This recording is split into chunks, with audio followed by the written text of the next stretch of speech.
ایک اعلان سماعت فرما لیں۔ 16 دسمبر بروز بدھ بعد از نماز ظہر جامع مسجد قباء خلابہ ٹاؤن شپ میں حضرت مولانا عبدالحمید بٹو صاحب خطاب فرمائیں گے 16 دسمبر کو۔ اب اس کے بعد قضی ناظم اعلیٰ عالمی مجلس تحفظ حقوق اہل سنت والجماعت ان کا خطاب شروع ہوتا ہے، اور تمام حضرات سے گزارش ہے کہ جہاں آپ کو جگہ مل رہی ہے وہاں آپ اطمینان کے ساتھ تشریف رکھیں، اور ان کے بیان کے دوران کسی قسم کی خسر پسر نہیں ہونی چاہیے، اور پوری توجہ کے ساتھ آپ نے ان کے خطاب کو سماعت فرمانا ہے۔ حضرت علامہ سید عبدالمجید ندیم شاہ صاحب۔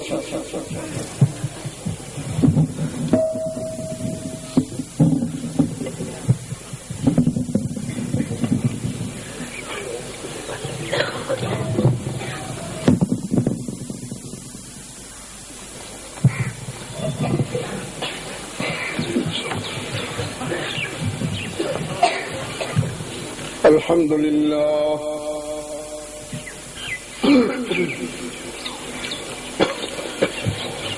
الحمد لله حمدا كثيرا كما أمر،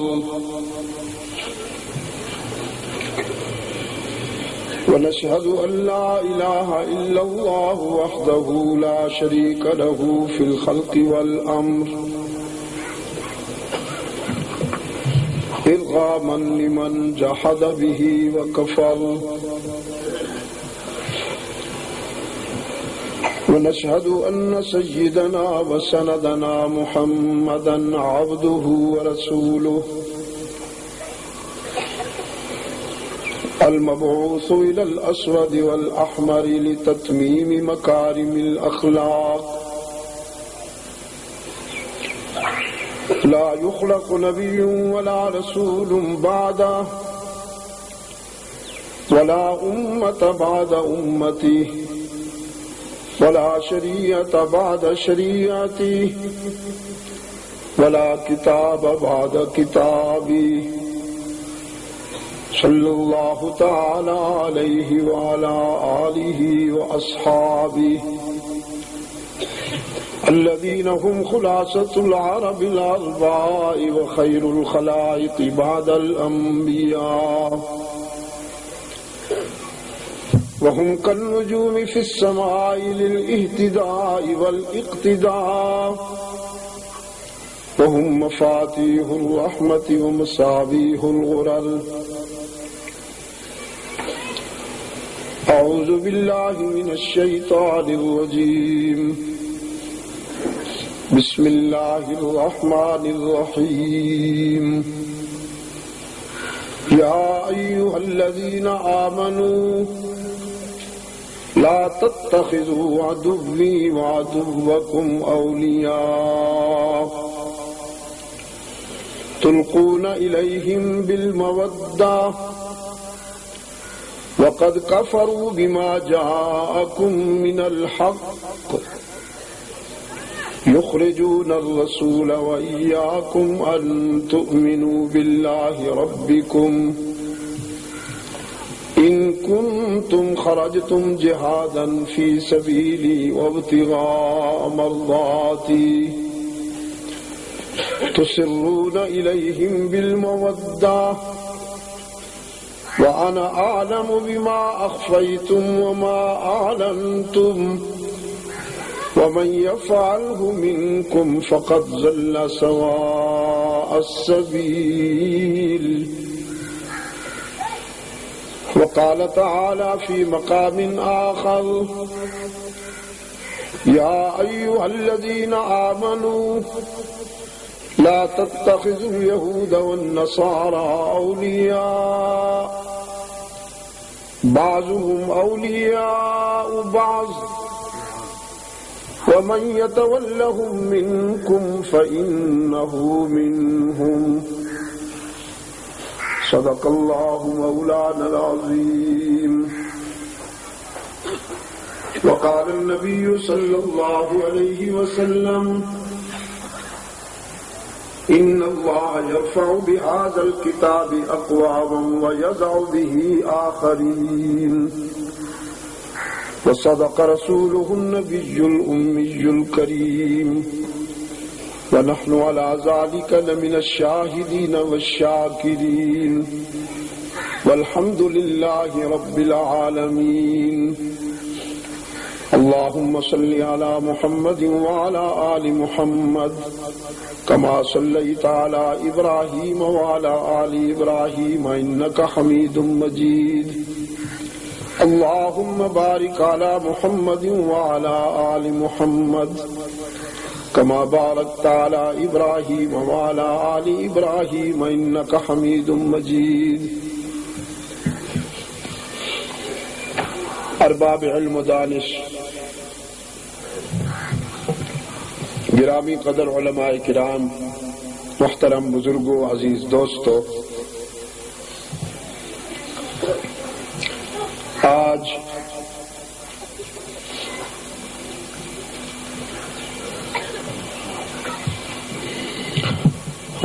تیرہ دسمبر 1998 ہم یہاں جامعہ اہل بیت تعلیم القرآن کھلبٹ ہری پور ہزارہ سرحد پاکستان میں دعوت و تبلیغ کی نسبت سے جمع ہے. اولاً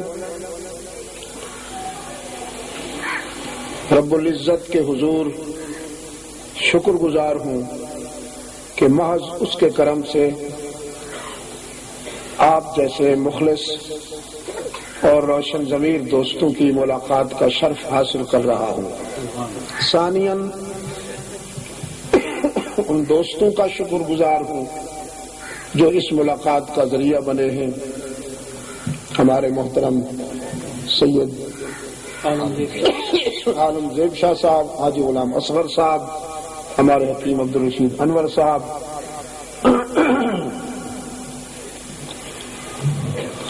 یہ مہینہ دستار بندیوں کا مہینہ تھا میرے لیے. وہ جو ہفتہ حسن اخلاق ہوتا ہے، کبھی کبھی ہفتہ تعلیم و تربیت ہوتا ہے، بہت سارے ہفتے ہوتے ہیں، تو یہ میرا پورا مہینہ دستار بندیوں میں گزرا. اہلاً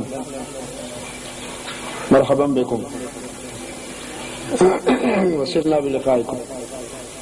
ملائیشیا میں، وہ بنگلہ دیش میں، سنگاپور، نیپال وغیرہ، بلا مبالغہ اس طرح ہزاروں بچوں اور بچیوں کو ہم نے پگڑیاں بندھوائیں، چادریں اڑھوائیں اور سندات فضیلت ان کو ہم نے دی. ہزاروں بلا مبالغہ،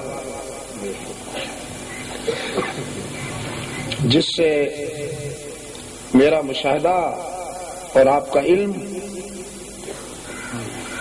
قرآن کریم کی عالمی فتوحات کا ایک اس وقت سیلاب ہے جو چل رہا ہے. قرآن کریم انسانی قلوب کو اور اذہان کو مسخر کرتا ہوا، فتح کرتا ہوا آگے بڑھ رہا ہے. دو قرآن کریم کی آیتیں میرے سامنے ہیں. اچھا، سب سے پہلے سید صاحب کو ہدیہ تبریک پیش کروں. اصل میں سادات کو یہ کام کرنا چاہیے. یہ خاص طور پر پاکستان میں بسنے والے سادات کے لیے بہترین نمونہ ہے. کھلبٹ ٹاؤن کی سادات کا یہ کردار، یہ رول، کہ آج تو میرے سامنے 29 گھرانوں میں قرآن کریم کے علوم کا چراغ روشن ہو گیا. 29 گھرانوں میں. اللہ ہمارے ان بچوں کو عمل کی بھی توفیق عطا فرمائے. اور اللہ کے رسول صلی اللہ علیہ وسلم کے فرمان میں سچ کے سوا کچھ نہیں ہے کہ رحمت عالم نے فرمایا قرآن کے حافظ کو ایسا تاج پہنایا جائے گا حشر میں کہ جس کی روشنی میں اللہ کے فرشتے چلیں گے، نوری چلیں گے. نوری یعنی قرآن ایسی تنویر ہے قرآن ایسی روشنی ہے کہ نوریوں کی بھی اسے ضرورت پڑتی ہے، وہ چلیں گے۔ ان کے والدین کی عزت بلند ہوگی، بلکہ اس خاندان کی عزت بلند ہوگی جس خاندان کے بچے نے قرآن حفظ کر لیا۔ تمہیں خوب خوب مبارک ہو یہ سعادت، خوب خوب مبارک ہو یہ دولت جو اللہ نے تمہیں عطا فرما دی۔ اور یہی تو وہ سعادت ہے، یہی تو وہ دولت ہے جو بازار سے نہیں ملتی بھائی، مارکیٹ سے نہیں ملتی۔ محنت کرنے سے آپ انجینئر تو بن سکتے ہیں، محنت کرنے سے آپ ڈاکٹر تو بن سکتے ہیں، محنت کرنے سے آپ سائنسدان تو بن سکتے ہیں، لیکن حافظ قرآن نہیں بن سکتے۔ حافظ قرآن تو وہی بنے گا جس دل کو اللہ پسند فرمائیں گے۔ اللہ اسی دل میں اور اسی سینے میں یہ چراغ روشن کرتے ہیں جس کا انتخاب وہ خود فرماتے ہیں۔ تو بھائی میں اس حصول سعادت پر دل کی گہرائیوں سے مبارکباد پیش کرتا ہوں۔ اور سادات کرام کو دیکھیے، اگر ایسا کام ان سے نہ ہو تو کن سے ہو آپ مجھے بتائیے۔ میں اس واقعے کو بیان کر دیا کرتا ہوں روایتاً تھوڑا سا ذوف کے باوجود، کیونکہ اس میں بڑی ترغیب ہے، میں بیان کر دیا کرتا ہوں کہ بنو سلیم کا ایک بوڑھا رسول اللہ صلی اللہ علیہ وسلم کی خدمت میں آیا۔ علماء جانتے ہیں کہ بنو سلیم کی ایک خاص تاریخ ہے، یہ نجد کے علاقے کے لوگ تھے، ان کی ایک خاص تاریخ ہے۔ انہی کے ہاتھوں سے وہ 70 صحابہ شہید ہوئے جنہیں شہدائے بیر معونہ کے عنوان سے ہم یاد کرتے ہیں، جو سب کے سب قرآن کے قاری تھے، قراء تھے، اصحاب صفہ کے درویش تھے، اور رسول اللہ صلی اللہ علیہ وسلم کے خاص خدام تھے، خاص خدام۔ بخاری شریف میں حضرت انس ان کے متعلق فرماتے ہیں کہ کانوا یختتبون بالنہار ویصلون باللیل، وہ لکڑیاں چنتے تھے قصب معاش کے لیے، دن بھر لکڑیاں چنتے تھے اور بازار میں بیچ کر دال روٹی بناتے تھے، رات کو عابد بن کر مصلی پہ کھڑے ہوتے تھے تو ان کے سجدے اور رکوع پر اللہ کے فرشتے رشک کرتے تھے کہ بھئی عبادت ہو تو ایسی ہو، اللہ کو کس جذبے سے یاد کرنا چاہیے، ان سے سیکھیے یہ کس طرح یاد کر رہے ہیں۔ ان کو اللہ کے رسول صلی اللہ علیہ وسلم نے دعوت اور تبلیغ کے حوالے سے اسی قبیلے کی طرف روانہ فرمایا تھا، اور اس قبیلے کا ایک حکمران تھا عامر بن طفیل، اس کی شقاوت کے نتیجے میں یہ 70 قراء شہید کر دیے گئے تھے۔ تو اس علاقے سے یہ بوڑھا آیا اور رحمت عالم صلی اللہ علیہ وسلم کی خدمت میں آ کے کہتا ہے اللہ کے رسول میری زندگی کی تو شام ہو رہی ہے، جسم کے اعتبار سے بوڑھا ہو رہا ہوں، لیکن آج اپنے نئے جنم کے لیے حاضر ہوا ہوں۔ مجھے پتہ ہے، مجھے اس کا پتہ ہے کہ میں اس کے قریب نہیں جانا چاہتا تھا۔ جسم کے اعتبار سے تو میں بوڑھا ہوں، لیکن ایک نئے جنم کے لیے حاضر ہوا ہوں، مجھے اپنا غلام بنا لیجیے۔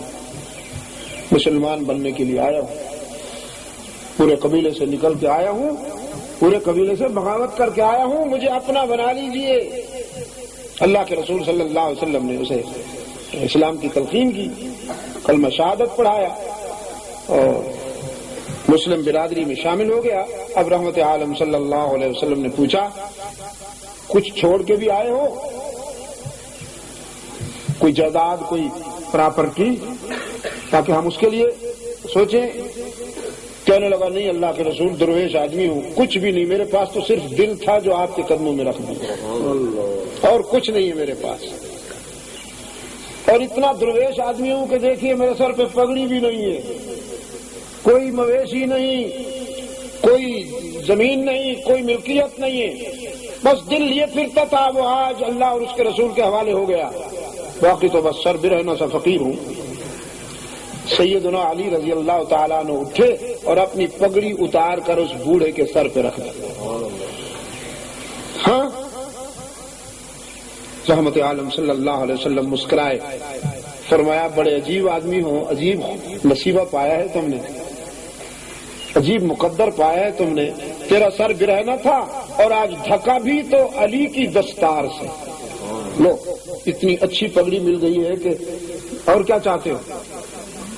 سید الانصار حضرت سعد بیٹھے تھے رضی اللہ تعالیٰ عنہ، عرض کی اللہ کے رسول میرے پاس 2 اونٹنیاں ہیں، ایک اونٹنی اپنے لیے رکھتا ہوں، ایک اونٹنی اس بوڑھے کو ہدیہ کرتا ہوں۔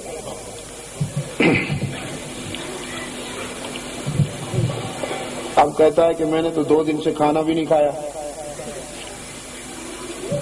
اللہ کے رسول صلی اللہ علیہ وسلم بولے تو نہیں، لیکن سکوت، رحمت عالم کا سکوت کہہ گیا کہ تم نے 2 دن سے کھانا نہیں کھایا اور یہاں 3 دن سے فاقے چل رہے ہیں۔ وہ روح الامین نے پوچھا تھا نا کہ وہ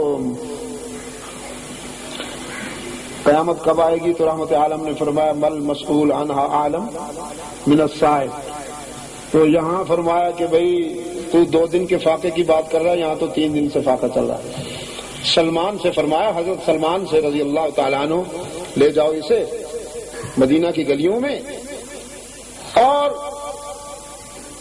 اونچی آواز سے کہو ضیف رسول ہے، اللہ کے رسول کا مہمان ہے، کوئی کھانا کھلا دے گا اسے۔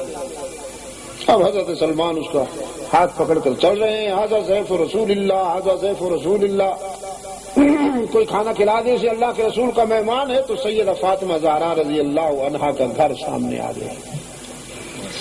اس گھر کے سامنے حضرت سلمان ذرا رک گئے۔ ہاں سن رہے ہو نا اہل بیت والوں، جہاں سلمان رک گیا اور اس بوڑھے سے کہتا ہے اس گھر سے اگر کچھ نہ ملا نا تو پھر کسی گھر سے بھی کچھ نہیں ملے گا۔ سیدہ فاطمہ نے فرمایا یہاں بھی فاقے ہیں اور حسنین بھوکے سو گئے ہیں، لیکن اپنے ابا کے مہمان کو خالی نہیں جانے دوں گی۔ اپنی چادر حضرت سلمان کو دی، فرمایا وہ شمون کے پاس چلے جاؤ،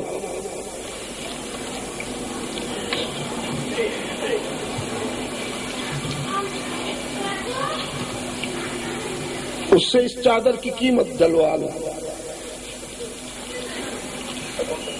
پھر ان پیسوں سے آٹا خرید کر کے اس بوڑھے کو کھانا کھلا دو۔ سیدنا سلمان وہ چادر لے کر اس یہودی کی دکان پہ آئے، کہنے لگے یہ کپڑا لے لو، اس کے بدلے میں جو پیسے بنتے ہیں دے دو۔ ارباب المدانش وہ چادر تھی خاموش سی، چادر، لیکن پتہ نہیں اس چادر نے اس یہودی کو کیا کہہ دیا۔ یہودی کہنے لگا پہلے بتاؤ یہ کس کی ہے؟ سلمان نے کہا تمہیں کیا، تم تو بزنس مین ہو نا، لین دین تمہارا کام ہے، لو اور دو، چادر لو، اس کے بدلے میں جو پیسے بنتے ہیں وہ دو۔ کہتے نہیں پہلے پوچھوں گا بتاؤ یہ کس کی ہے۔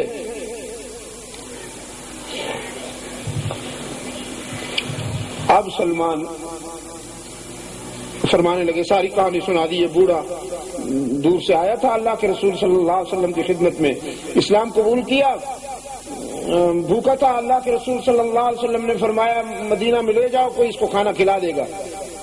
تو سیدہ فاطمہ کے گھر کے سامنے آ کر میں نے کہا تھا کہ یہ مہمان رسول ہے، انہوں نے اپنی چادر عنایت فرمائی ہے، کیونکہ گھر میں نان جمی تو تھا نہیں، وہی چادر لے کے آیا ہوں۔ اب اس پر وہ یہودی چیخا، کہنے لگا موسیٰ کے خدا کی قسم، اللہ کے آخری رسول کی سچائی کی یہی علامات ہیں، یہی نشانیاں ہیں کہ اس کا گھرانہ بھی سخی ہوگا، وہ خود بھی سخی ہوگا، اس کے در سے کوئی سوالی خالی نہیں جائے گا۔ میں چادر پھر یہ خرید و فروخت بعد میں ہوگی، پہلے تم گواہ بن جاؤ کہ میں فاطمہ کے باپ کی سچائی پر ایمان کا اعلان کرتا ہوں۔ میں نے اس لیے کہا تھا کہ اہل بیت کا یہی کردار ہونا چاہیے۔ ہاں اس لیے وہ غالباً اقبال نے کہا ہے، میں اگر بھولنے لگوں تو میری اصلاح کر دینا، جہاں تک مجھے یاد ہے حضرت اقبال ہی نے کہا، فرمایا مزرائے تسلیم را حاصل بطول، یہ بطول سیدہ فاطمہ کا جی لقب ہے، خطاب ہے، خطاب۔ بطول کس کو کہتے ہیں جی؟ جی وتبتل الیہ تبتیلا، وتبتل الیہ تبتیلا، یہ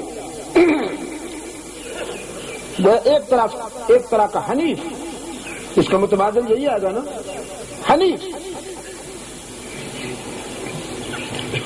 مجھ سے کسی نے کہا آپ ترجمہ کر دیجئے، کیونکہ اب تو میں خوش نصیب ہوں، گلشن علم حکمت میں کھڑا ہوں، تو میری تشنگی کا علاج ہو رہا ہے، مداوع ہو رہا ہے۔ وہ عام اجتماع تھا، یہ تو خاص نشست ہے، وہاں انہوں نے کہا آپ ترجمہ کر دیجئے، تو میں نے کہا لغوی ترجمہ تو علماء کریں گے، میں اصطلاحی اور وجدانی ترجمہ کرتا ہوں۔ وجدانی بطول اس کو کہتے ہیں کہ اگر وہ دامن نچوڑ دے تو جنت کی حوریں بھی اس پر وضو کرنا فخر سمجھے، میرے نزدیک۔ فرمایا مزرعہ تسلیم را حاصل بطول، مادر اشراف اسوائے کامل بطول، بہر محتاج دلش آگونا سو کہ با یہود چادر خدرا فروخت، تسلیم و رضا کی کھیتی کا پھل ہے سیدہ فاطمہ بطول، اور اپنی عظیم ماں کی سیرت کا عملی نمونہ ہے فاطمہ بطول۔ محتاج کے لیے جس کے دل میں اتنا سوز آیا کہ اپنی چادر بازار میں بھیج دی، بہر محتاج دلش آنگونا سوخت کہ با یہود چادر خدرا فروخت، ادب پروردائے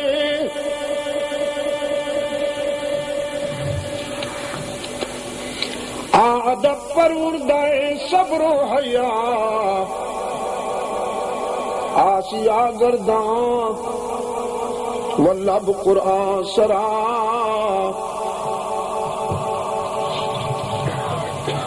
صبر و حیا کی وہ تربیت یافتہ سیدہ خدیجۃ الکبریٰ کی بے داغ گود میں پرورش پانے والی وہ عظیم بیٹی، اور رحمت للعالمین سے قرآن کی انداز سیکھ کر قرآن سے وفا کرنے والی وہ عظیم بطول کہ جس نے چکی پھیرتے ہوئے بھی قرآن کی تلاوت کو نہیں چھوڑا۔ زمانہ وہ تنہائیاں کہاں سے ڈھونڈے، زمانہ وہ صبحیں کہاں سے لائے، زمانہ اپنے اس ماضی کو کہاں تلاش کرے کہ قرۂ عرض پہ سکوت طاری، بس ایک چھوٹی سی آواز چکی چلنے کی آتی ہے، اور ایک آواز اذا الشمس کوئرت وَإِذَا النُّجُومُ انْكَدَرَتْ وَإِذَا الْجِبَالُ سُيِّرَتْ وَإِذَا الْعِشَارُ عُطِّلَتْ وَإِذَا الْوُحُوشُ حُشِرَتْ وَإِذَا الْبِحَارُ سُجِّرَتْ وَإِذَا النُّفُوسُ زُوِّجَتْ وَإِذَا الْمَوْءُودَةُ سُئِلَتْ بِأَيِّ ذَنبٍ قُتِلَتْ وَإِذَا الصُّحُفُ نُشِرَتْ وَإِذَا السَّمَاءُ كُشِطَتْ وَإِذَا الْجَحِيمُ سُعِّرَتْ وَإِذَا الْجَنَّةُ أُزْلِفَتْ عَلِمَتْ نَفْسٌ مَّا أَحْضَرَتْ. جب ماں نے چکی چلاتے ہوئے بھی قرآن پڑھ کے دکھایا تو پھر اس کا دودھ پینے والا حسین گردن کٹاتے ہوئے بھی قرآن پڑھ کے کیوں نہ دکھائے؟ ہاں، اہل بیت کو ایسا ہی ہونا چاہیے. جزاکم اللہ خیر. اللہ خوب خوب قبول فرمائے اور آپ کی مساعی کو ذخیرہ آخرت بنائے اور آئندہ کے لیے اللہ کی مدد شامل حال رہے. ان تمہیدی گزارشات کے بعد اب کتاب اللہ کی 2 آیتیں میرے پیش نظر ہیں. اللہ نے اپنوں سے کہا، اپنوں سے، یا ایھا الذین آمنوا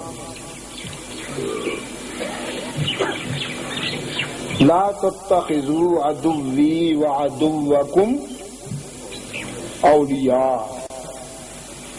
میرے اور اپنے دشمن کو دوست نہ سمجھنا. یہ ضرورت اس لیے پڑی ہے کہ ہر طرف سے تمنا ہو رہی ہے، کوششیں ہو رہی ہیں، ہاتھ پاؤں مارے جا رہے ہیں ہر طرف سے کہ وائٹ ہاؤس راضی ہو جائے ہم پر. جس لیڈر کی طرف کلنٹن مسکرا کے دیکھ لیتا ہے وہ لیڈر پھولا نہیں سماتا. میں وہ ہوں کہ مجھے کلنٹن نے ہنس کے دیکھا. لعنت ہے تجھ پر لیڈر صاحب، خدا کی کروڑوں لعنتیں ہوں تجھ پر. کلنٹن کی مسکراہٹ کو ڈھونڈتے پھرتے ہو لیڈر صاحب. مسلمانوں پر حکمرانی کرنے والے اور کلنٹن کی مسکراہٹ کے تمنائی ہو، آرزو مند ہو، گھونگلوں جیسے لیڈر صاحب.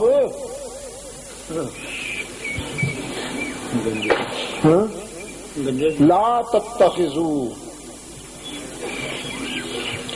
عدوی وعدوکم اولیاء تلقون الیہم بالمودہ.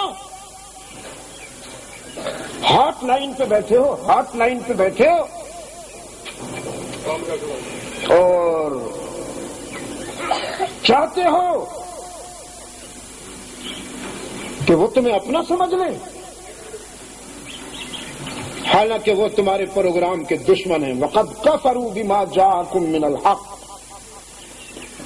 وہ تمہارے دین کے دشمن ہیں، وہ تمہاری سوچ کے دشمن ہیں، وہ تمہارے فکر کے دشمن ہیں، وہ تمہاری شناخت کے دشمن ہیں.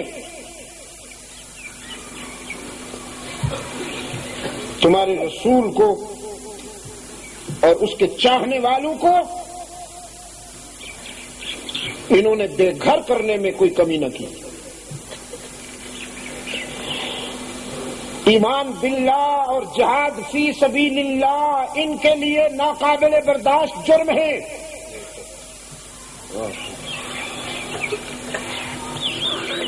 تم میرے ہو نا، تم میرے ہو.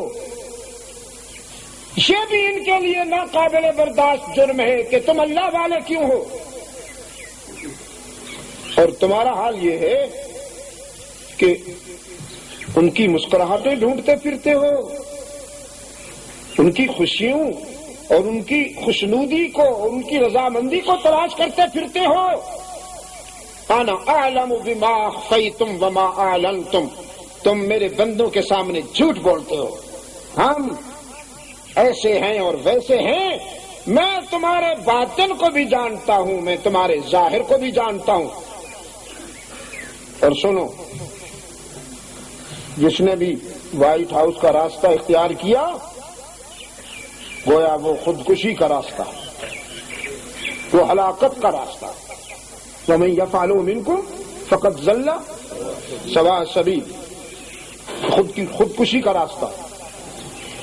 دوسری جگہ فرمایا اہل ایمان سے یہودیوں نصرانیوں کو اپنا دوست نہ سمجھنا، وہ تمہارے نہیں، آپس کے دوست ہیں۔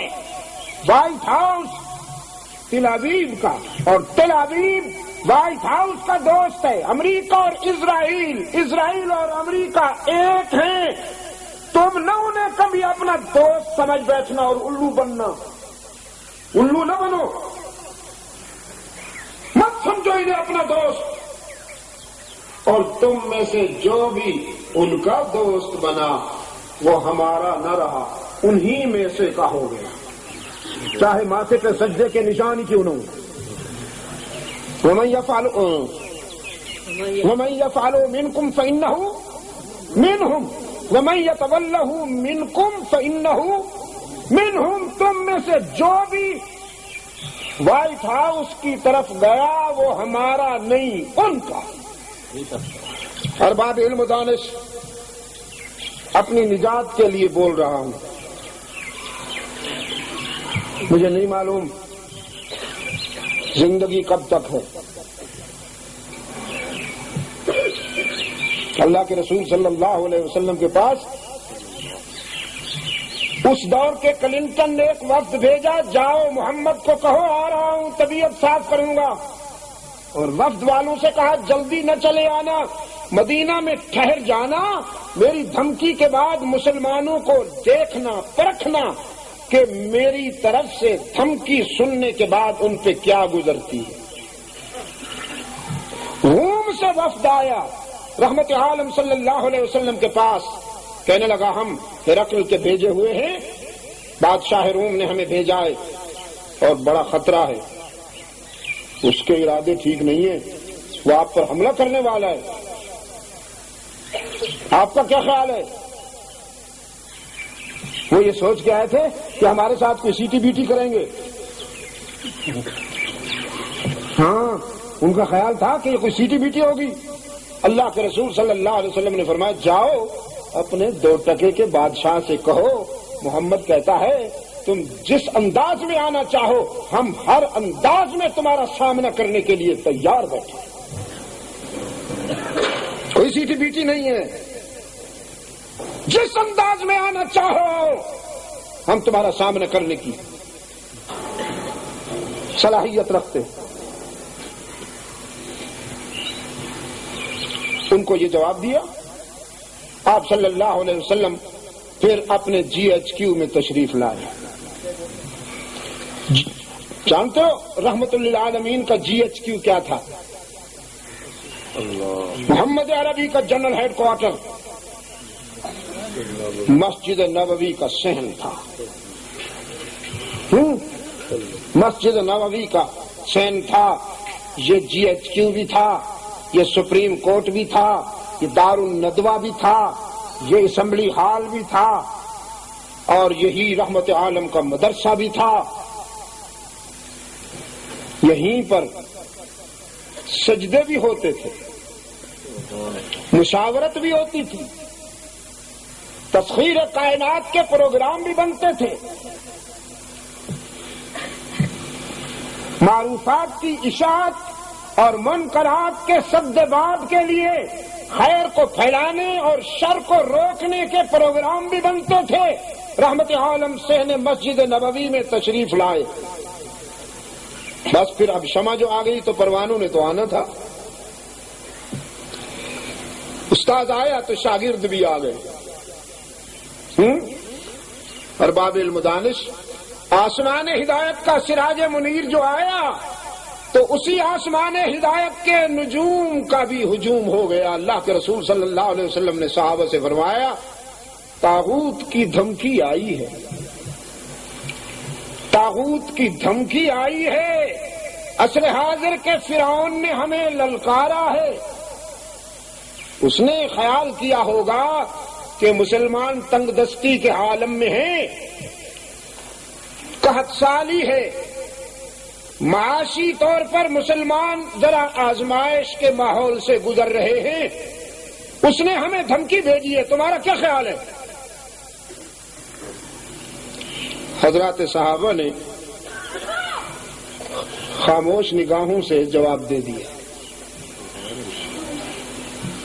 حضرات صحابہ کی خاموش نگاہیں اتنا کام کر جاتی تھیں کہ ہمارے نعرے بھی نہیں کرتے۔ نعروں میں تو ہوتا ہی کچھ نہیں یار، یہ تو ساری سیاسی کارروائی ہوتی ہے۔ صحابہ نے یہ نعرہ تھوڑی لگایا قدم بڑھاؤ یا رسول ہم تمہارے ساتھ، یہ نعرہ سب سے پہلے کوفیوں نے لگایا تھا، قدم بڑھاؤ یا حسین ہم تمہارے ساتھ ہیں۔ اور کیسے ساتھ تھے وہ، یہ سب سیاسی کارروائی ہوتی ہے، وہ نعرہ باز تھوڑی تھے۔ یہ تو آج کل کے لیڈر کی ضرورت ہے، جہاں جاتا ہے دو چار نعرے باز ساتھ لے جاتا ہے کہ جب میں آؤں تو پھر ذرا حضرت زندہ باد اور حضرت یہ بات اور حضرت وہ بات، سب یہ کرائے کے لوگ ہوتے ہیں، کرائے کے۔ نگاہوں نے جواب دے دیا رحمت عالم صلی اللہ علیہ وسلم کو، نگاہوں نے دشمن کے جاسوس مسجد نبوی سے قریب قریب جہاں جہاں تک ان کی نظر جاتی ہے کھڑے ہیں اور یہ منظر دیکھ رہے ہیں۔ رحمت عالم صلی اللہ علیہ وسلم نے فرمایا اچھا تو میدان جہاد میں جا کر نقد جان پیش کرنا ہے، نقد جان سے پہلے کچھ نقدی بھی چاہیے کہ امت کے تمام افراد نہیں جائیں گے میدان جنگ میں، ضعیف ہیں، بچے ہیں، عورتیں ہیں، بیمار ہیں، بوڑھے ہیں، یہ سب ہم اپنے اپنے گھروں میں چھوڑ کے جائیں گے، ان کی کفالت کا فریضہ بھی ہم پر عائد ہوتا ہے۔ اللہ جو دینے کا عادی ہے وہ آج تم سے کچھ لینا چاہتا ہے، لاؤ۔ حضرات صحابہ رضوان اللہ علیہ مجمعین جو کائنات کے سب سے بڑے معلم کی تربیت کا شاہکار تھے، امام المعلمین کی تعلیم و تربیت کا شاہکار تھے، وہ ایسے موقعوں کے انتظار میں رہا کرتے تھے، ایسے موقعوں کے انتظار میں رہا کرتے تھے کہ ہمارا رب ہم سے کچھ کہے اور ہم اس پر عمل کر کے دکھائیں۔ بھائی ہماری زندگی، ہمارا مال اور ہماری اولاد، ہمارا گھر، ہماری جائیداد، یہ سب کس کا؟ ہاں ہری پور کے بے زبانوں، یہ سب کس کا ہے؟ اللہ کا ہے، ہمارا تھوڑی ہے۔ یہ تو نفس نے دھوکہ دیا ہوا ہے، یہ گھر تمہارا ہے، یہ جائیداد تمہاری ہے۔ نوشہر ماں کے در پہ لکھا تھا بآب زر، سونے کے پانی سے لکھ کے اس کی ایک دستی پڑی ہوئی ہے گھر میں، باقی سارا چلا گیا۔ کہاں چلا گیا؟ اللہ کے راہ میں، اللہ کے راستے میں، اللہ کے بندوں میں ہم نے تقسیم کر دیا۔ ایک دستی پڑی ہوئی ہے، کیونکہ آپ صلی اللہ علیہ وسلم کو یہ والا حصہ پسند تھا۔ ایک دستی پڑی ہوئی، باقی سارا جانور چلا گیا۔ رسول اکرم نے فرمایا ایک دستی چلی گئی، باقی سارا جانور پڑا ہوا ہے۔ اب مخدومہ سیدہ عائشہ رضی اللہ عنہا سوچنے لگی کہ شاید میں سمجھا نہیں سکی۔ اب آرام آرام سے عرض کیا باقی سارا جو تھا جانور وہ چلا گیا، تقسیم کر دیا ہم نے اللہ کے راہ میں، ایک دستی موجود ہے۔ آپ نے پھر اسی آرام سے فرمایا باقی سارا جانور موجود ہے، ایک دستی چلی گئی۔ اب سید عائشہ رضی اللہ عنہا نے سوالی انداز میں دیکھا کہ میں کیا کہہ رہی ہوں اور مجھے جواب کیا مل رہا ہے۔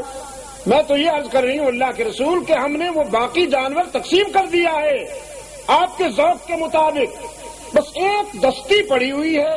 آپ نے فرمایا عائشہ تو میں بھی تو یہی کہہ رہا ہوں، جو اللہ کی راہ میں تقسیم ہو گیا ہے وہی ہمارا ہے، جو آخرت کے لیے پڑا ہوا ہے۔ یہ جو دستی پڑی ہے جو ہم کھائیں گے یہی چلی جائے گی بس۔ یہ ہے اصل بات، یہ اصل بات جو نفس ہمیں سمجھنے نہیں دیتا۔ نفس تو کہتا ہے بھائی سب کچھ اپنے معدے میں ٹھونس لو اچھی طرح سے، جو تمہاری تجوریوں میں پڑا ہے نا وہی تمہارا ہے۔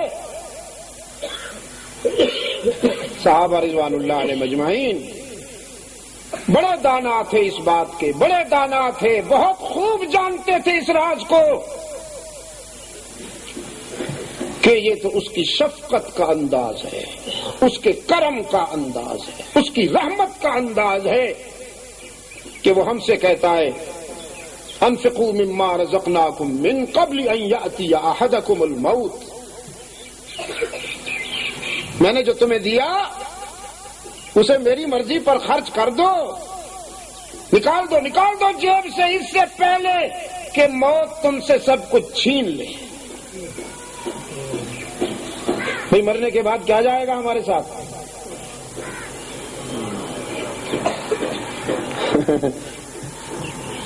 کوئی مرنے والا آج تک ایسا نہیں دیکھا میں نے تو نہ سنا کہ جب اس کو موت قریب نظر آئے تو اپنے بچوں سے کہو جاؤ بینک والے سے کہو میرا جتنا بھی اکاؤنٹ ہے ڈرافٹ بنا کے مجھے دے دے اور جب میں مروں تو چک میرے ساتھ دفن کر دینا۔ کوئی ایک بھی نہیں ایسا ملا، کوئی ایک بھی ایسا نہیں ملا کہ وہ اپنے بینک اکاؤنٹ کا ڈرافٹ بنا کر مرنے کے ساتھ ہی اپنے کفن میں سمیٹ کے لے جائے، کوئی ایک بھی ایسا نہیں ملا۔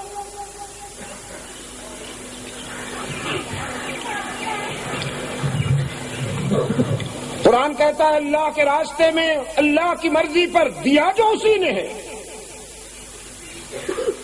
اس سے پہلے کہ موت تم سے چھین لے تو سب کچھ اللہ کی مرضی پہ خرچ کر دو۔ حضرت ابو ذر غفاری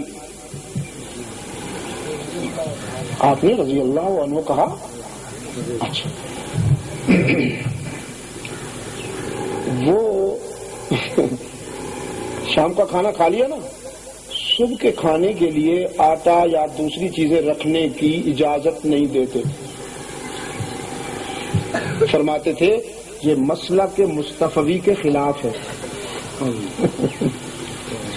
سیدنا معاویہ رضی اللہ تعالی عنہ کے دور میں بڑی خوشحالی تھی امت مسلمہ کے پاس، بڑی نعمتیں، دسترخوان پہ خوب کھانے بنتے تھے، اور حضرت ابو ذر ڈنڈا لے کے لکڑی لے کے آتے تھے، برتن توڑتے تھے، باقی سارے ادھر ادھر سے توڑ کر ایک برتن میں جو سالن ہوتا تھا اس کو چھوڑ دیتے تھے، فرماتے تھے ون ڈش اونلی، بس ایک یہ بھی تم نے بنایا، یہ بھی بنایا، کیا اللہ کے رسول صلی اللہ علیہ وسلم نے ایسا کیا؟ آپ صلی اللہ علیہ وسلم نے زیادہ تر سبزی استعمال فرمائی، اور یہ علماء بیٹھے ہیں پکڑ لیں مجھے اگر غلطی کروں، جس دن سبزی بنائی اس دن گوشت نہیں بنایا، پوچھیں۔ اور آپ صلی اللہ علیہ وسلم نے گوشت بہت کم، مرغوب تھا لیکن زیادہ استعمال میں نہیں، زیادہ استعمال میں سبزی آئی۔ گوشت میں کبھی آپ نے گھی نہیں ڈالا، پوچھیے علماء کرام سے، مسالہ تو ڈالا ہی نہیں کبھی، یہ تو دلی والوں نے ہم پر مسلط کر دیے، ایسا چٹخارے دار سالن بناتے ہیں، ایسا اس میں گھی بھی ہے اور اس میں مرچیں بھی ہیں اور اس میں ہلدی بھی ہے۔ یا رب العالمین، یہ ہلدی کبھی آپ کے معقولات نبوی میں نظر آئی؟ ہلدی نام کی کوئی شے آپ کو نہیں ملے گی۔ آپ صلی اللہ علیہ وسلم نے سادہ غذا استعمال فرمائی ہے۔ کہ آج کل کے علماء، مشائخ، پیران عظام، گدی نشین حضرات اگر رحمت عالم صلی اللہ علیہ وسلم کا دسترخوان اپنا لینا تو اللہ کی قسم خوبصورت بن جائیں، خوبصورت، آخرت کے لیے بھی خوبصورت بن جائیں، دنیا میں بھی خوبصورت بن جائیں۔ یہ جو اتنی بڑی بڑی توندیں لیے پھرتے ہیں، زمین کانپتی ہے جب چلتے ہیں، زمین کانپتی ہے جب چلتے ہیں، اس لیے کہ کھانے کے سوا کام ہی کوئی نہیں، اور کھانا بھی وہ کہ ایک مولوی صاحب نے کھانے سے پہلے واز فرمایا۔ واز کیا تھا؟ آپ صلی اللہ علیہ وسلم کو میٹھا بہت پسند تھا، میزبان بیچارے نے سمجھا بھی مولوی صاحب کو میٹھا ہی تو پسند ہوگا. جلدی سے اس نے سوجی بنائی اور اس میں وہ جو ہوتے ہیں لوازمات ڈالے اور اٹھا کے لے آیا فوراً. مولوی صاحب کی بدقسمتی یہ کہ انگلی سے ہاتھ سے کھانے کے بجائے چمچ اٹھایا اور اسی انگارے کی طرح دہکتا ہوا وہ جو تھا چمچ سے اٹھا کے منہ میں ڈالا. جو ہی منہ میں ڈالا ہائے کر کے کھڑا ہوا. انگلی سے صاف کرنا چاہا ہاتھ کو بھی, تو منہ بھی جل گیا ہاتھ بھی جل گیا. ایک تو تم میٹھا کھا رہے ہو اس تیز رفتاری کے ساتھ اور پھر ہاتھ کم از کم ہاتھ سے جو کھاتے تو ہاتھ تمہیں اطلاع دے دیتا کہ بھئی ابھی گرم ہے ذرا انتظار کرو. لیکن انتظار بھی اس کے آنے کے بعد بیٹھا کون رہے, انتظار کون کرے. اٹھایا چمچ اور منہ میں ڈال دیا اور پھر چمچ نے تو وہی کام کیا جو چمچے کیا کرتے منہ ہی جلا ڈالا. ہزارہ کے روشن ضمیروں, سادہ سادہ غذا. حکیم صاحب میرے پاس بیٹھے ہیں. کیوں حکیم صاحب, ٹھیک کہہ رہا ہوں؟ بالکل ہاں. حکیم صاحب اتفاق فرمائیں گے کہ غذا میں سادگی سے کئی بیماریوں سے انشاءاللہ آپ بچے رہیں گے. ٹھیک بول رہا ہوں؟ بالکل ٹھیک. لندن کی لائبریری میں ایک مستشرق کا میں نے وہ پڑھا, تجزیہ پڑھا. کہتا ہے پیغمبر اسلام کی غذا اپنا لی جائے بس 95% بیماریوں سے انسان بچا رہے گا. نہ اسے ڈائبٹیز ہوگا, نہ اسے ہارٹ کی تکلیف ہوگی, نہ کولیسٹرول پیدا ہوگا اور نہ اور بیماریاں پیدا ہوں گی. یہ جو مسلمانوں کا پیغمبر ہے نا, مسلمانوں کا جو قائد ہے, یہ دلوں کی بیماری کا بھی معالج ہے اور جسم کی بیماریوں کا بھی معالج ہے. اس سے تو بہتر ڈاکٹر کوئی نہیں دیکھا ہم نے. بھئی بھوک کے وقت کھانا کھایا, بھوک کے وقت, ہاں, اور ابھی طلب باقی ہے کہ ہاتھ اٹھا لیا.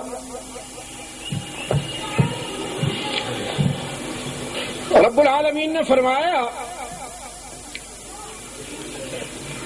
یا ایھا الناس قد جاءتکم موعظۃ من ربکم وشفاء لما فی الصدور.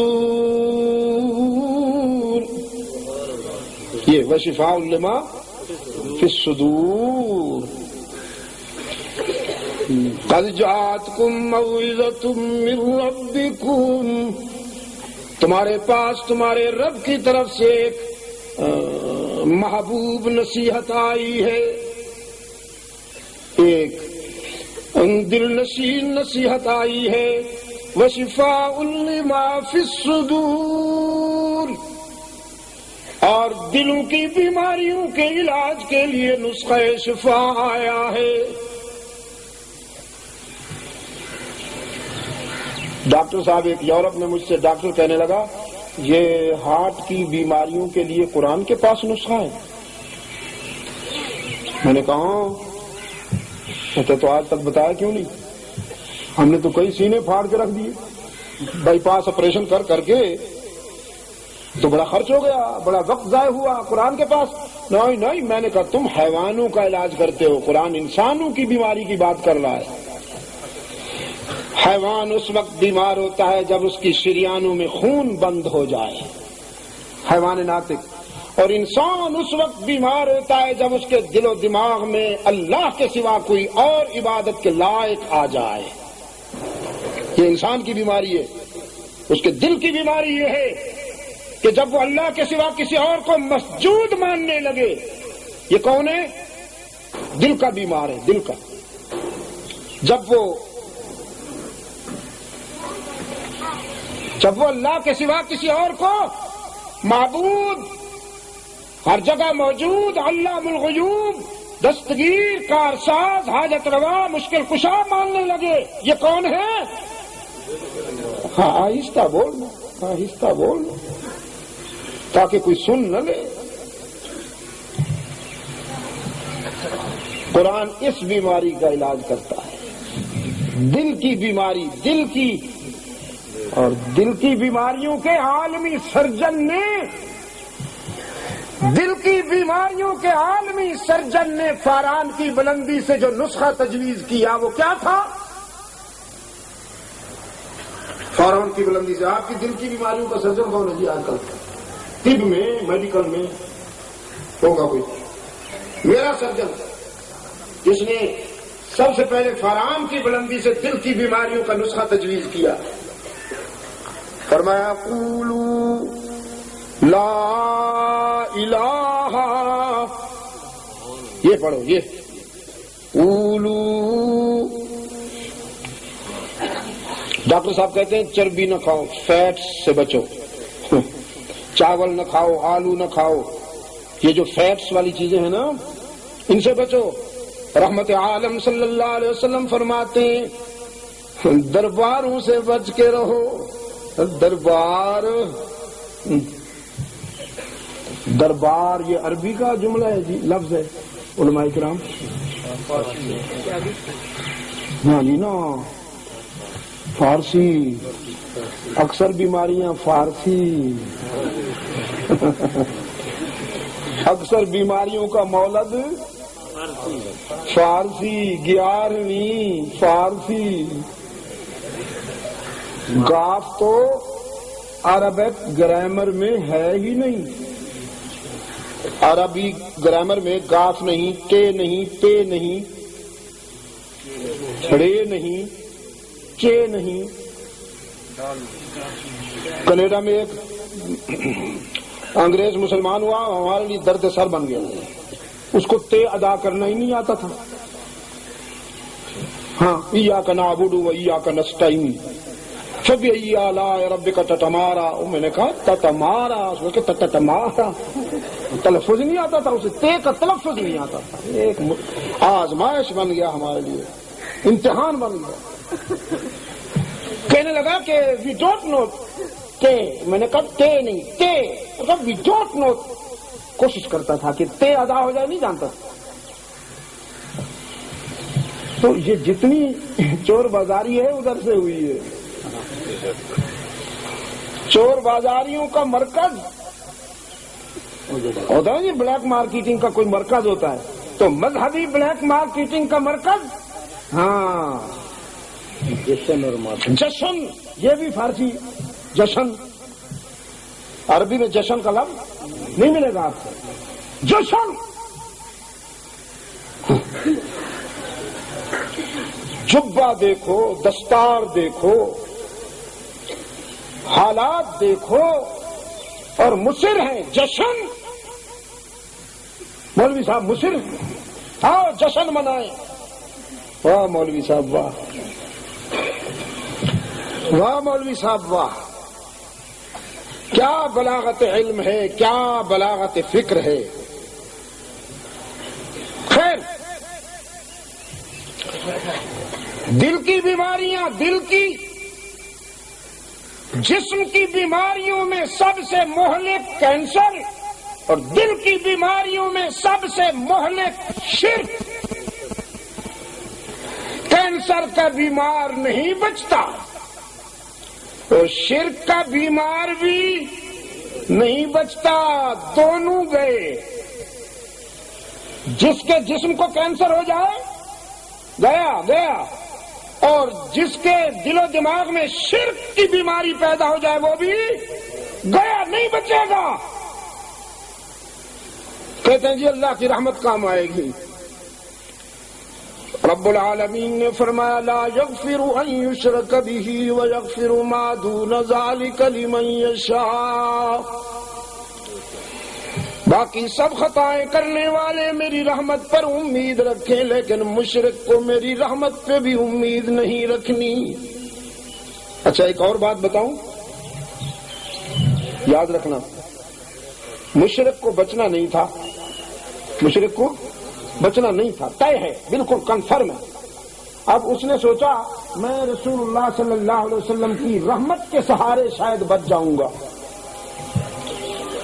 اب فطرت نے اس کو یہ سزا دی کہ ہر شرک کے بیمار میں بدعات کے جراثیم بھی ہوں گے، یہ طے ہے.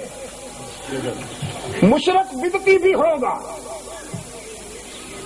مشرک بدعتی ضرور ہوگا، اور بدعتی کے لیے اللہ کے رسول صلی اللہ علیہ وسلم نے اسی انداز میں اعلان فرما دیا ہے، جس انداز میں اللہ نے اعلان فرمایا نا کہ وَأَذَانٌ مِّنَ اللَّهِ وَرَسُولِهِ إِلَى النَّاسِ يَوْمَ الْحَجِّ الْأَكْبَرِ أَنَّ اللَّهَ بَرِيءٌ مِّنَ الْمُشْرِكِينَ أَنَّ اللَّهَ بَرِيءٌ مِّنَ الْمُشْرِكِينَ وَرَسُولُهُ۔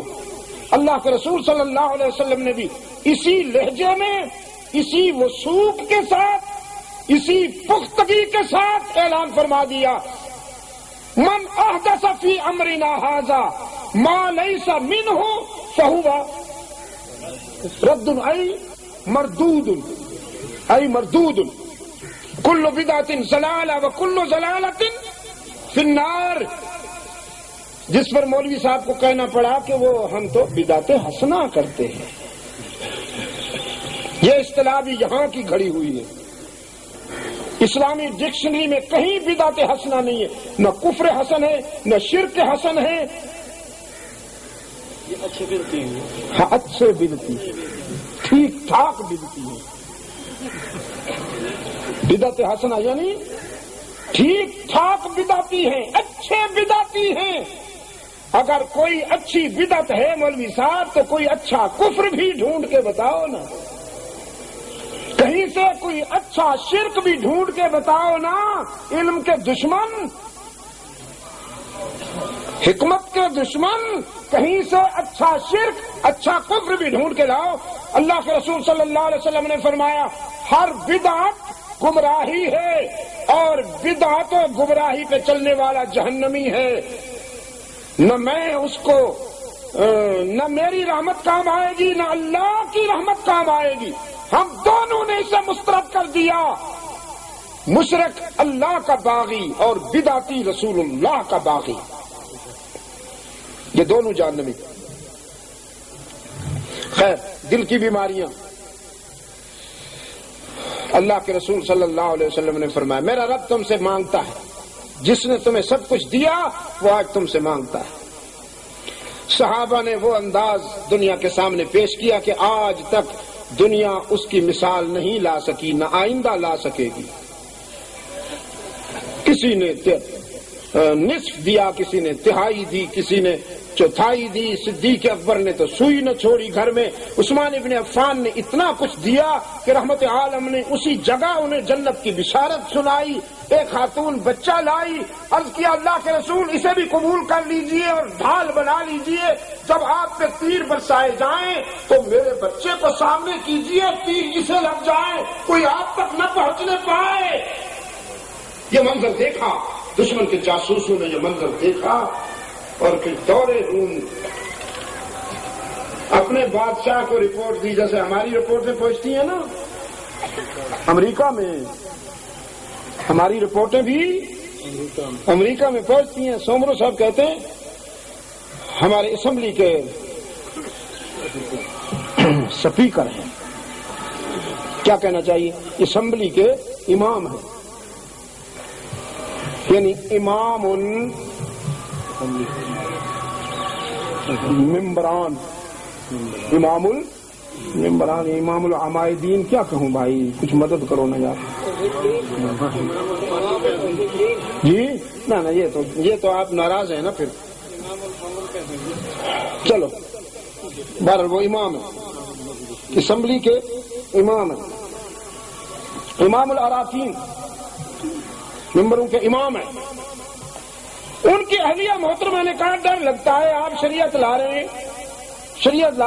یہ بال بھی نہیں کٹانے ہوں گے، یہ بیوٹی پارلر کو بھی چھوڑنا ہوگا، یہ لپسٹک وغیرہ بھی چھوڑنی ہوگی، اور یہ نیل کلر سے بھی ہم محروم ہو جائیں گے، اور یہ جو ٹی وی پہ ہوتا ہے ڈرامہ ہے، اور پھر یہ فلمیں ہیں، ڈانس ہے، یہ سب۔ سومرو صاحب نے کہا نہ ہم لا رہے ہیں شریعت، ہم لا رہے ہیں، کوئی فاروق اعظم تو نہیں لا رہا۔ کوئٹہ جا رہا تھا میں، میرے ساتھ ایک وزیر صاحب ہم سفر تھے، وہ وزیر صاحب بڑے بہرحال بس بڑے اچھے آدمی ہیں، احترام کرتے ہیں، جہاں بھی ملتے ہیں بڑا احترام کرتے ہیں، میں بھی ان کا احترام کر لیتا ہوں انسانی نقطہ نظر سے۔ کہنے لگے شاہ صاحب آپ چاہتے کیا ہیں؟ اصل میں یہ اس وقت کی بات ہے جب کنونشن ہال میں یتامہ بلائے گئے تھے، وہ کنونشن نہیں ہوا تھا یار، اسلام آباد میں 2-3 دن کے بعد سارے لمبی لمبی داڑھیوں والے یتامہ اور مساکین جمع ہوئے وہاں، تو مجھ سے بھی کہا گیا، اتفاق سے میں راولپنڈی میں تھا، میں نے کہا بھائی معاف کرو، میرا منہ کھالا نہ کرو، جو کرنا ہے تم نے کرو، مجھ سے کیا کرنا ہے؟ بڑے حیران ہوئے، کہنے لگے شاہ صاحب خیر آپ سے تو ہمیں توقع بھی نہ تھی، ہم تو اس پر حیران ہیں کہ مفتی تقی عثمانی ہمارے قبضے میں نہیں آیا، وہ بھی اللہ تعالیٰ نے ان کو استقامت عطا فرمائی، اللہ نے ان کو بچایا، میں نے ان کو مبارکباد دی۔ تو میرے ساتھ کہنے لگے آپ چاہتے کیا ہیں؟ اگر آپ چاہتے ہیں کہ ہم عمر فاروق بن جائیں تو ہم نہیں بن سکتے۔ میں نے کہا نہیں بھائی، کس بے وقوف نے کہا کہ آپ عمر فاروق بن جائیں؟ ہم اتنے گئے گزرے ہیں کہ آپ کو عمر فاروق دیکھنا چاہتے ہیں؟ سنیے، میں نے کہا سنیے بھائی، رحمت للعالمین صلی اللہ علیہ وسلم کے بعد قیامت تک کوئی محمد عربی بھی نہیں آئے گا، یہ بھی ختم نبوت کا اعزاز ہے کہ رحمت عالم کی جماعت کے جو نمائندہ کردار ہیں اس حلقے میں ابو بکر بھی آخری تھا، اب قیامت تک کوئی ابو بکر بھی نہیں آئے گا، اس حلقے کا عمر فاروق بھی آخری تھا، اب قیامت تک کوئی عمر فاروق بھی نہیں آئے گا، عثمان ابن عفان بھی آخری تھا، اب قیامت تک کوئی عثمان ابن عفان بھی نہیں آئے گا، علی المرتضیٰ بھی رحمت عالم کے حلقہ رشد و ہدایت میں آخری نمائندہ تھا، اب قیامت تک کوئی علی بھی نہیں آئے گا، یہ تو ہمارے عقیدے کی ضرورت ہے، ختم نبوت کا اعجاز ہے، محمد عربی صلی اللہ علیہ وسلم پر نبوت ختم اور آپ کی جماعت پر جماعت ختم اور آپ کی کتاب پر کتابیں ختم اور آپ کی شریعت پر شریعت ختم۔ کہنے لگا پھر آپ کیا چاہتے ہیں؟ میں نے کہا آپ کو عمر فاروق تو ہم چاہتے بھی نہیں، نہ آپ بن سکتے ہیں، آپ ملا عمر ہی بن جائیے، یہ آپ کے قریب ہے، یہ تو ممکن ہے نا جی، لیکن ملا عمر بچنے کے لیے بنگلے چھوڑنے پڑیں گے، کاریں، پروٹوکول۔ ملا عمر تو مٹی کے پیالے میں سوکھے ٹکڑے کھا لیتا ہے، اور ہمارے یہ شہزادے، ان کو اگر سوکھے ٹکڑے کھلا لیے جائیں تو ہارٹ فیل ہو جائے ان کا، اور یہ سیدھے امریکہ چلے جائیں علاج کے لیے، ڈاکٹر پوچھے کیا ہو گیا، کہیں گے وہ کسی نے سوکھے ٹکڑے کھلا دی، مرنے کے قریب آ گیا ہوں۔ ہاں، تفصیلات میں جانے کی کیا ضرورت ہے حکیم صاحب، یہ کہاں کھا سکتے ہیں؟ ایک کھانا ایسا بھی دیکھا ہم نے اس دسترخوان پر، روٹیوں کے بڑے بڑے کنارے نہیں ہوتے، ہاں دندری، ہاں ہند کو دندری، دندری، اچھا وہ دندری نہیں ہوتی جی، وہ کئی دن دی سکی دندری کھا رہے ہیں، میں کہ ابھی جو کھانی ہے دندری تو کم از کم تازہ تے کھائی جاندی، ایک پرانی سکا کے رکھی تسی ماں کھان واسطے۔ ان کا نہیں، پاکستان کے علماء کرام تشریف لائے تھے، ان کو ہم نے کھانا دیا تھا تو یہ دندری انہوں نے نکال کے رکھ دی تھی، جیسے ہم رکھ دیا کرتے ہیں نا، ہم تو بڑے نازک نزاکت معاب لوگ ہیں نا جی، وہ دندری ہم نے رکھ لی تھی، اب اللہ کے کرم سے اس کے فضل سے ہم اس کی اس نعمت کو استعمال کر رہے ہیں۔ وہ تو اس طرح وقت گزارنے والے، وہ تو نفس پر اتنا قابو ہے ان کا۔ میرے شہزادوں، اگر اسلام تمہاری ضرورت ہے تو پھر اس انداز میں آؤ، ورنہ خدا کے لیے اس کا نام لینا چھوڑ دو۔ اور بہت سے عنوان ہیں تمہارے پاس، سیاست کرنی ہے، سیاست کے لیے بہت سارے عنوانات ہیں، اسلام کو استعمال مت کرو۔ اللہ کے رسول صلی اللہ علیہ وسلم کے حلقے کی رپورٹ لے گئے رومی بادشاہ کے جاسوس، جیسے ہماری رپورٹیں جاتی ہیں وہاں بھی رپورٹ لے گئے اور اپنے بادشاہ سے کہا، اس نے کہا میرا پیغام دے دیا؟ جاسوس نے کہا آپ کا پیغام دے دیا۔ کہا پھر مسلمان کیسے وقت گزار رہے ہیں؟ انہوں نے کہا جی مسلمان تو پہلے سے بھی زیادہ پرعزم ہیں، پہلے سے بھی زیادہ پرعزم ہیں، ان کے چہرے سرخ ہیں، جرأت ایمانی سے ان کی آنکھیں سرخ ہیں، اللہ پر اعتماد اور بھروسے سے۔ کہا اچھا ڈرے نہیں؟ ڈرنا کس کو کہتے ہیں؟ اچھا بادشاہ جی محسوس نہ کرنا، کہیں یہ غلطی نہ کرنا کہ مسلمانوں پہ حملہ کر دینا، طبیعت صاف کر دیں گے وہ تمہاری۔ کہنے لگا کیوں؟ مسلمان تعداد میں زیادہ ہیں؟ تو تعداد میں زیادہ نہیں ہے، پھر سامان جنگ زیادہ ہے، وہ سامان جنگ تو بالکل نہ ہونے کے برابر ہے۔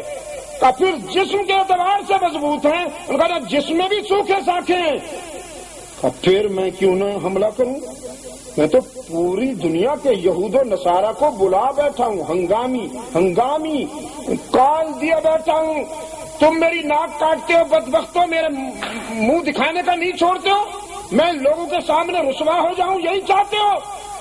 ان کا نہیں، شوق ہے تو خودکشی کیجیے، ہم نہیں روکتے آپ کو۔